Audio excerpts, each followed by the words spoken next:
Hello everyone, this is it. You know what? From the heart. Then there's the banana. Then we have a free merienda for almost a week. So it is really true that if you plant, you can harvest. So nowadays the prices are almost getting up every day.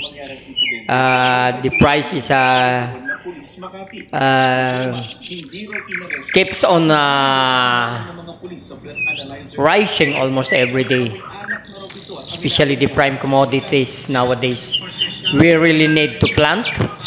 If you had empty containers or if you have space at your backyard, why not plant mostly mga vegetable, because more vegetable you can harvest a free vegetable, and then you don't need to buy anymore, hindi po ba?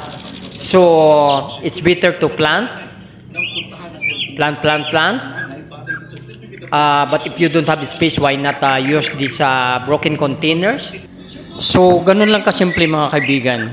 Yung mga sirang mga container na sa halip na ating itapon, lagyan natin ng lupa at taniman natin ng mga mapapakinabangan natin na halaman, yung mailuluto natin, mga gulay, talbos, root crops, or anything na pwede natin itanim dyan, mga pichay or mga spinach. Marami naman nabibili ngayon mga buto, o pwede kayo manghingi sa tabi-tabi, meron naman po yan, lalo na sa market, yung mga buto ng mga sili or kung ano pa man mga kaibigan, upang ating mapakinabangan ang mga empty containers, ma-recycle natin instead of throwing that to the garbage. So mapapakinabangan pa natin, at the same time hindi na natin kailangan bumili ng gulay pag kailangan natin magluto, dahil talaga naman ang mga bilihin ngayon, ang presyo grabe. Almost everyday taas ng taas, almost everyday nagbabago ang mga presyo. So para makatipid tayo, magtanim po tayo. Kasi libre naman ang araw wala namang bayad. Basta't magsipag lang tayo, magtanim. Ako nga minsan naglalagay pa ako sa may bubungan sa tabi ng bubong. Kasi nandun ang sunlight, so nabubuhay dun yung mga gulay na kailangan ng sunlight. So ayan po mga kaibigan, so nagtanim ako. Nagmula sa puso hanggang sa bunga at nagkaroon na ng libreng merienda. Hindi po ba mga kaibigan? Napakasarap sa pakiramdam kapag nakapag-harvest na tayo, nakakatuwa, masaya. Oo, pag may pera ka, madali bumili sa market. Pero iba pa rin po ang pakiramdam. I feel happy kapag it came from my garden. Harvesting from my garden makes me happy. Hindi po ba nakakatanggal ng stress? Nakakatuwa mga kaibigan. So, mas masarap. Hindi po ba kagaya niyan? Nakapitas na ako ng isang buwig after a couple of months. Naka-harvest na. So, may merienda na tayong free.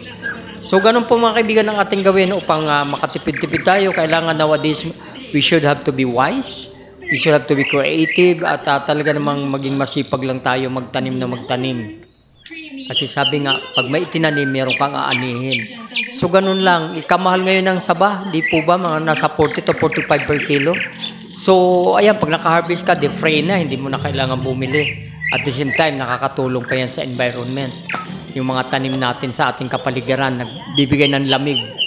So, ayan na po mga kaibigan. At nahinog na po siya. So, gusto ko prito nito. O kaya pwede nyo rin kainin ng raw, kasi sabi nga nila, maganda rin daw yung ganyan, yung hinog kakainin mo. Nakakatulong din yan sa ating katawan mga kaibigan. At masarap, matamis po siya dahil hindi dumaan sa mga kung ano mga chemicals para lang mahinog. Yung tinatawag nilang karburo. So ayan na po mga kaibigan, magpipitas tayo at tayo'y magpiprito para meron tayong libreng merienda.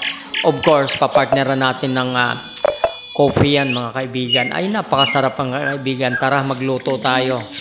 Napakaganda po niyan. So ayan na po mga kaibigan. At panoorin po natin. Uli mga kaibigan, thank you for watching. At please don't forget to subscribe, like, and share. Maraming salamat hanggang sa mga susunod natin mga vlog dito sa Ipis Mac Rizablo. God bless everyone, and thank you for watching. So, panoorin po natin habang nagluluto tayo ng fried banana from my garden, mga kaibigan. So, ayan po, mga kaibigan. Ipiprito na po natin. At talaga namang masarap, masustansya, malinamnam, at fresh na fresh dahil galing sa backyard garden, mga kaibigan. So, ayan po, panoorin natin, mga kaibigan.